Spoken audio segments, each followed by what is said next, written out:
चलिए तो एक बार स्वागत है आप सभी का मेरे चैनल में। मेरा चैनल का नाम है मुन्ना सर्स लेक्चर और मेरा एक खास एपिसोड आ रहा है पिछले 2-3 दिनों से, जिसका नाम है आर पार, जिसमें मैं हमेशा क्रिकेट की बातें करता हूं।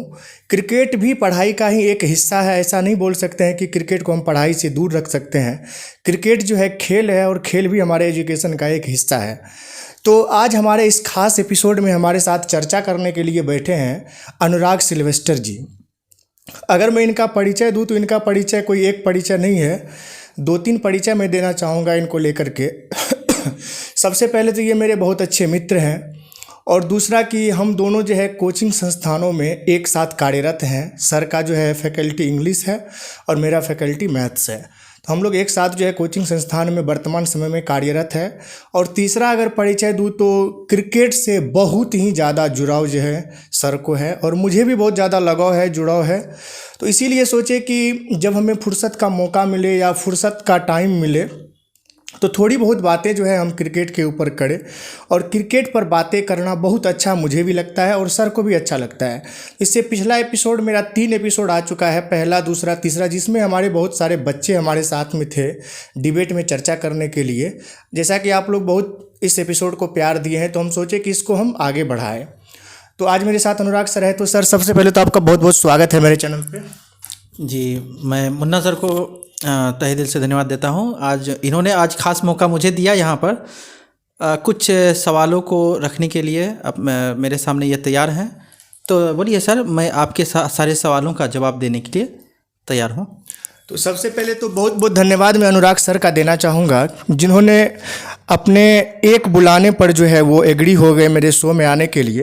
तो बहुत खुशी हो रही है और दिल से इच्छा थी कि सर आए मेरे एपिसोड में और मेरे मन में जो भी प्रश्न है क्रिकेट को लेकर के हम इनसे चर्चा करें और देखते हैं कि सर का क्या राय है, क्या मशवरा है इन बातों पे। तो सर सबसे पहला क्वेश्चन जो मेरा आपसे है वो ये है कि कुछ दिन पहले तक जो है हमारे टीम इंडिया के तीनों फॉर्मेट में विराट कोहली कप्तान थे, लेकिन वर्तमान समय में अगर देखा जाए तो तीनों फॉर्मेट में फुल टाइम कप्तान जो है रोहित शर्मा को बना दिया गया। तो आपको क्या लगता है कि विराट कोहली जिस टाइम में टीम इंडिया के कप्तान थे उस समय जो टीम की स्थिति परिस्थिति थी और वर्तमान में रोहित को बनाया गया, इससे क्रिकेट में क्या होगा?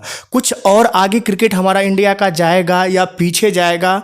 जैसे विराट कोहली के बारे में अक्सर बोला जाता था और बोला जाता है वर्तमान समय में कि वो बहुत अच्छे कप्तान है, बहुत अच्छे कप्तान है, लेकिन कहीं ना कहीं वो आईसीसी चारों ट्रॉफी को लीड किए लेकिन किसी भी ट्रॉफी को वो जिताने में सफल नहीं रहे। लेकिन जहां तक मैं रोहित को देखूं तो रोहित को जब जब मौका मिला है, खास करके जब ये फाइनल मुकाबला खेलते हैं, चाहे मैं आईपीएल की बात करूं या फिर जो है निधास ट्रॉफी की बात करूं या एशिया ट्रॉफी की बात करूं, जब भी इनको मौका मिला है बाकायदा इन्होंने अपना पूरा योगदान दिया है और ट्रॉफी लेके अपने घर आए हैं। तो क्या विराट के साथ ऐसा नहीं हुआ? तो क्या रोहित जो है 2022 में T20 वर्ल्ड कप होने वाला है और 2023 में ओडीआई वर्ल्ड कप, आपको क्या लगता है कि कप्तानी एक अच्छे हाथों में है या विराट के अलावा कोई और विकल्प हो सकता है?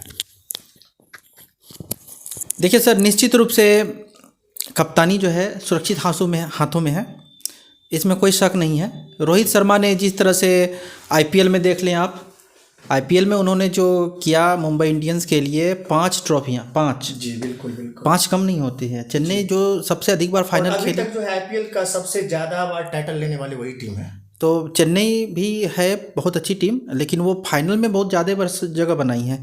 लेकिन मुंबई को देख लीजिए, जितनी बार उन्होंने फाइनल में जगह बनाया अधिकतर बार उन्होंने ट्रॉफी लेके गए। जी बिल्कुल। रोहित शर्मा की कप्तानी की बात, रोहित शर्मा की कप्तानी में कुछ खास बात तो ज़रूर है जी, कि इनकी कप्तानी में अधिकतर जीत रही है मुंबई इंडियंस।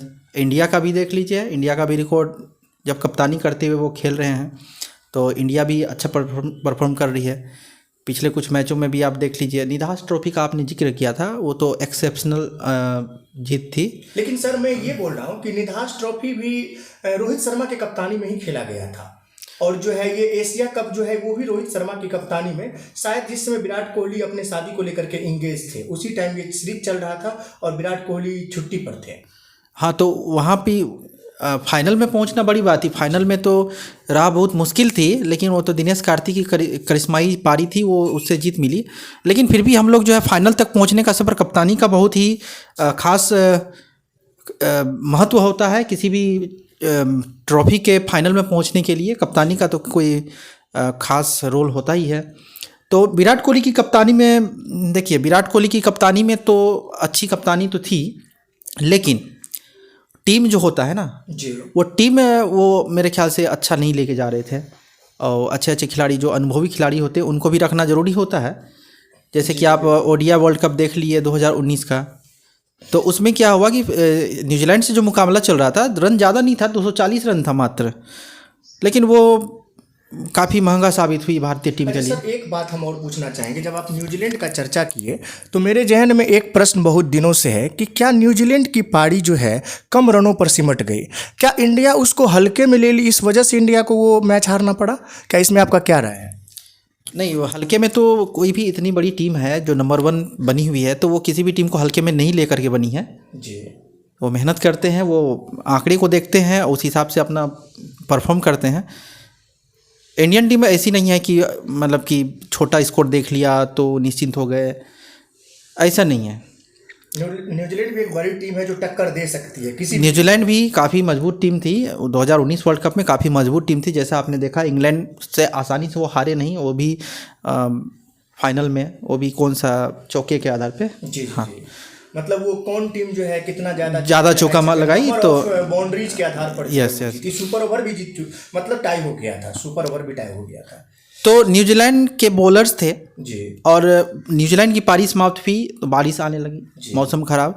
अब मौसम जब भी ओवरकास्ट होता है, मतलब बारिश उरिश होने के बाद, तो बॉलर्स को ज़्यादा प्रॉफिट मिलता है। तो ये पॉइंट जो है ना इंडिया के खिलाफ चली गई। एक दूसरी बात है कि न्यूजीलैंड के खिलाड़ी जो है उनको टाइम मिल गया प्लान करने का ज़्यादा। बिल्कुल बिल्कुल बिल्कुल। तो यही था भारत की हार का कारण 2019 वर्ल्ड कप के फाइनल में, सेमीफाइनल, आई थिंक सेमीफाइनल में। तो हल्के में नहीं ली टीम, लेकिन कप्तानी में देखिए, ऋषभ पंत जितना खेल रहे थे, कितना रन बना के खेल रहे थे, शायद आई थिंक 39 बना के खेल रहे थे। युवराज सिंह या रैना होते जी, तो वहाँ पर वो 39 को वो बदल सकते थे, 50 में, 100 में बदल सकते थे, टीम को पार करा के ला सकते। उनके पास एक्सपीरियंस था, बड़ा शॉट खेलने का तो वहाँ पे कोई ज़रूरत था ही नहीं।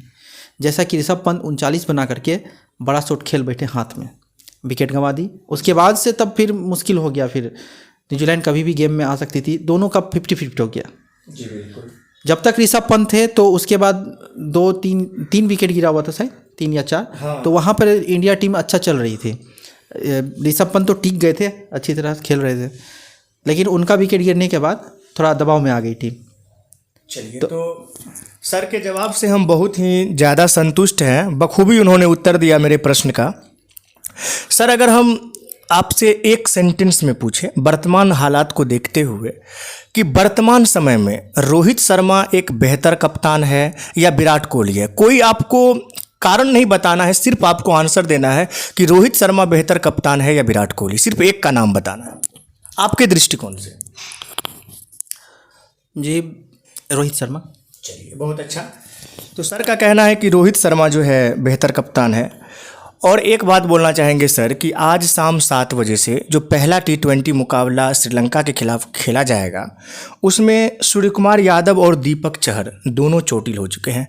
तो आपको क्या लगता है, इन दोनों के चोटिल होने से टीम पर कोई नुकसानी झेलना पड़ेगा टीम को क्या? Obviously sir, Deepak Chahar's injury is a great loss to India in this series. Deepak Chahar जिस तरह स्विंग करा करके विकेट निकाल सकते हैं शुरुआती क्षणों में, जैसा कि आपने देखा चेन्नई में अगर मैच हो तो वहाँ ज़्यादा वो इफेक्टिव होते हैं। तो श्रीलंका में आई थिंक स्विंगिंग कंडीशंस तो हर एक जगह लगभग शुरू में मिल ही जाती है। मैच सर इंडिया में होने वाली है। ओ सॉरी, माफ़ कीजिएगा, लखनऊ में होने वाली है। मैं खुद भूल गया था। तो लखनऊ में शुरुआत में जो बॉलिंग करने वाली टीम है जी, तो उनका पलड़ा भारी रहना है, क्योंकि ड्यू फैक्टर आई थिंक ज़्यादा होने वाला है जी। तो ड्यू फैक्टर में बाद में चेज करना आसान हो जाता है। बॉलर्स के हाथ में ग्रिप नहीं बनती है, स्पिनर्स के हाथ में ग्रिप नहीं बनती है, और वेरिएशन डालना भी मुश्किल हो जाएगा उसके कारण। तो दीपक चहर की जहाँ तक बात है तो वो बहुत बड़े बॉलर आज के डेट में है, और जिस तरह आपने देखा पिछले बैटिंग भी कर सकते हैं वो बहुत बखूबी। तो ऑलराउंडर के श्रेणी में मैं तो उन्हें रखता हूँ ऑलराउंडर की श्रेणी में। एज ए बॉलर मैं कभी नहीं खिलाऊंगा दीपक चहर को अपनी टीम में जी, बट एज ए ऑलराउंडर वो हमेशा मेरी टीम में रहेंगे। बॉलिंग का क्या है, कभी कभार अच्छा नहीं भी जा रहा होता है, लेकिन वो बैटिंग से भी निकाल सकते हैं। तो बहुत बड़े लॉस में अभी टीम इंडिया चल रही है। लेकिन ऐसी नहीं है, इंडिया के पास बहुत सारे खिलाड़ी हैं, तो उनके जगह पे इस्तेमाल करना चाहिए, और इस्तेमाल तो होगा ही वैसे। देखना यह है कि वो उनकी कमी को भरते हैं या दीपक चाहर की कमी रह जाती है। और सूर्य कुमार यादव भी इंजर्ड हैं, तो सूर्य कुमार यादव मिडिल ऑर्डर में काफ़ी अच्छा खासा खेल रहे थे, पिछले सीरीज में हमने देखा। तो कुछ लोगों ने बोला कि उसे नहीं, उन्हें मैन ऑफ द सीरीज होना चाहिए, बट कौन थे मैन ऑफ द सीरीज उसमें वही थे, सूर्य कुमार ही थे। नहीं, निकोलस पुरन को होना चाहिए। बट विनिंग कॉज में तो सूर्य कुमार यादव की पारियाँ बहुत अच्छी थी तो इसलिए उन्हें मैन ऑफ द सीरीज दिया गया था। और सूर्य कुमार यादव मिडिल ऑर्डर को मजबूती प्रदान करते हैं, इस लिहाज से भारत के लिए इसको पूरा कर पाना थोड़ा मुश्किल लग रहा है। श्रीलंका भी कोई कमज़ोर टीम नहीं है, वेस्ट इंडीज से, मेरे ख्याल से वेस्ट इंडीज से ज़्यादा तगड़ा ये श्रीलंका है, ये टक्कर देगी। और टैलेंट की भी कमी नहीं है इस टीम में। चरिता सालंका ले लीजिए, पथुम निशंका ले लीजिए, फिर वो जो नए बॉलर हैं, क्या नाम है उनका, जो महेश तीक्ष्णा।